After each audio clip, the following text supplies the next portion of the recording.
Salut à toi, futur prêteur. Nous sommes Alex, Chloé, Kylian et Simon, 4 membres d'Accès Sud, l'association de microfinance de Nancy. Nous sommes en stage pour 2 mois à IADES, une institution de microfinance basée à Lomé. Actuellement, nous sommes au jour du mois de novembre. Nous nous trouvons sur lac Tournon, véritable berge de biodiversité du sud de Golay.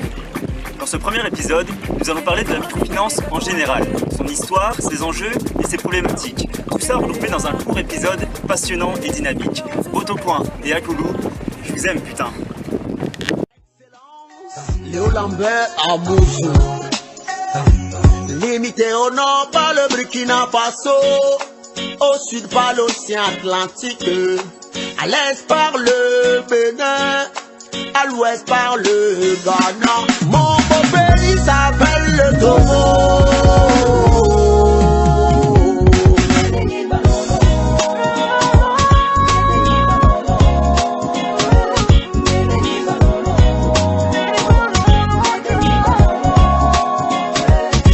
Je viens de là, je suis né là-bas. Je viens de là, je suis né là-bas.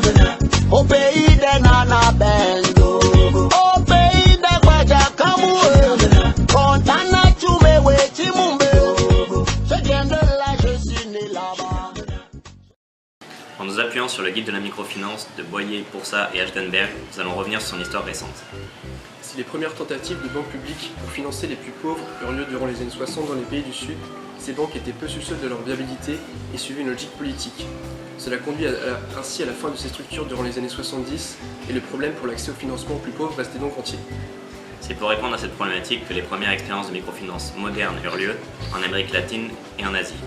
On pense notamment à la création de la Grameen Bank par Mohamed Younous en 1975. Ces structures accordaient une importance bien plus grande au taux de remboursement et au taux d'intérêt dans le but de couvrir les coûts et d'assurer la viabilité économique. Malgré la remise du prix Nobel de la paix à Mohamed Younous en 2006, véritable consécration de la microfinance, les difficultés demeurent importantes dans ce secteur. La croissance exponentielle du nombre d'IMF a mené à des échecs retentissants et la crise de 2009 a diminué la demande en microcrédit et en capitaux. L'afflux croissant du nombre d'acteurs privés et la rémunération plus importante des capitaux est un phénomène semblant également dénaturer l'objectif initial de la microfinance. Après ce rappel historique, voyons comment fonctionne la microfinance et quel est son intérêt. Le principe de la microfinance, c'est de permettre à des individus ayant des faibles revenus et présentant peu de garanties de financer leur activité génératrice de revenus, que ce soit un petit commerce urbain, de l'élevage ou de l'agriculture. Ceci est primordial dans un monde où 1/5 de la population vit avec moins d'$1 par jour, notamment dans les grandes villes où la précarité atteint des niveaux hors normes. Pour vous aider à y voir plus clair, concentrons-nous sur une femme. Prenons l'exemple d'une femme relativement pauvre et ne présentant pas de garantie. Cette dernière souhaite développer son activité. Pour ce faire, elle décide tout d'abord de s'adresser à une banque. Maintenant, passons-nous du côté de la banque. Pour schématiser, on va dire qu'elle a deux options. Soit financer un seul et unique prêt à hauteur de $100 000, rémunéré à 2%, ou alors financer 100 prêts à hauteur de $1000 chacun, toujours rémunéré à 2%. Pour la banque, le bénéfice est le même, $2000.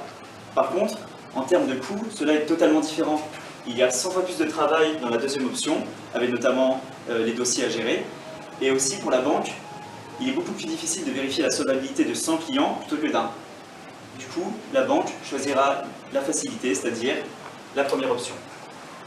Il n'est pas étonnant de constater que dans la plupart des pays en développement, 80% de la population n'est pas inclus dans le système bancaire traditionnel.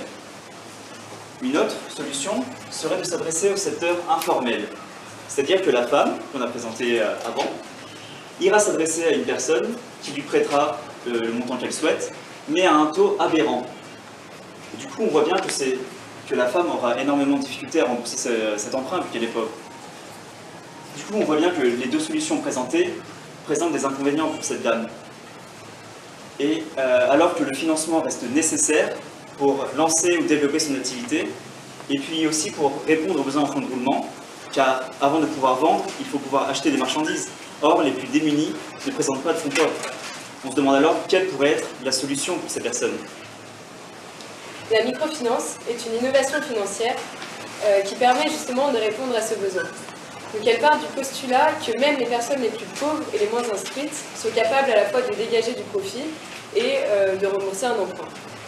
Donc, dans le cas présent, on a affaire à une vendeuse qui va pouvoir recevoir un micro-prêt de la part d'une institution de microfinance. Avec ce micro-prêt, elle va pouvoir éventuellement bénéficier d'un accompagnement personnalisé qui va être constitué d'une aide à l'épargne, d'une part, et éventuellement d'une formation dans certaines institutions de microfinance sociale.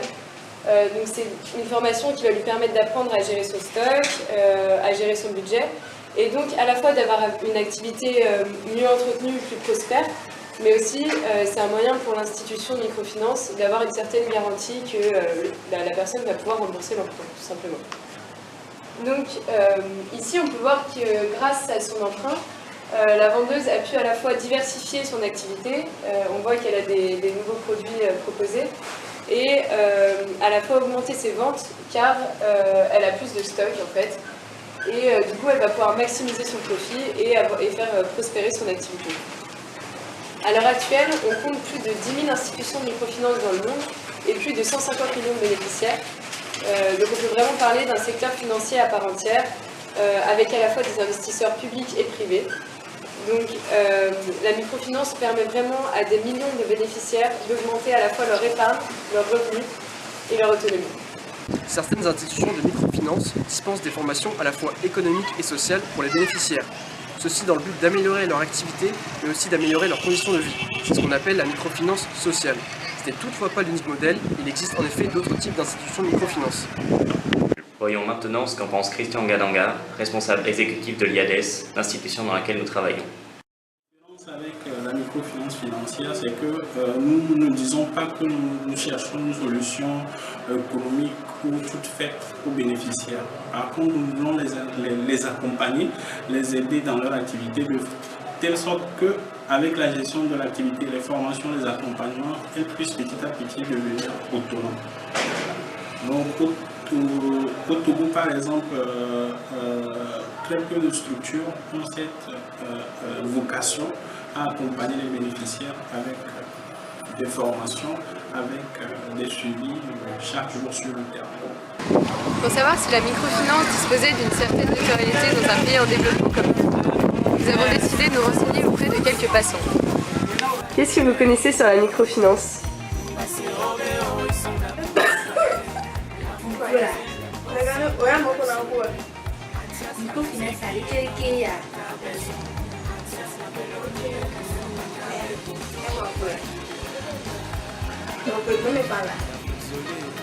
Microfinance a ojuna kanami. Okunana minchi sumo e microfinance. Mujesi enye enuya egamonu ope nara menti mi nana ega ojona gale funu ne ohia odona nami e de doe o ona le funu. Plein d'amis qui font ça. Micro-crédit. Bon, j'entends parler de ça, mais sincèrement, je n'ai plus idée sur ça. Après avoir fait des économies, on peut mettre de l'argent pour pouvoir emprunter, pour faire des activités économiques et autres.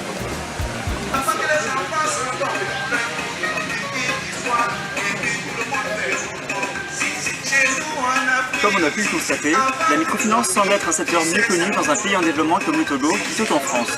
Le prochain épisode sera l'occasion de vous présenter le fonctionnement de l'IMF où nous effectuons notre stage IADES.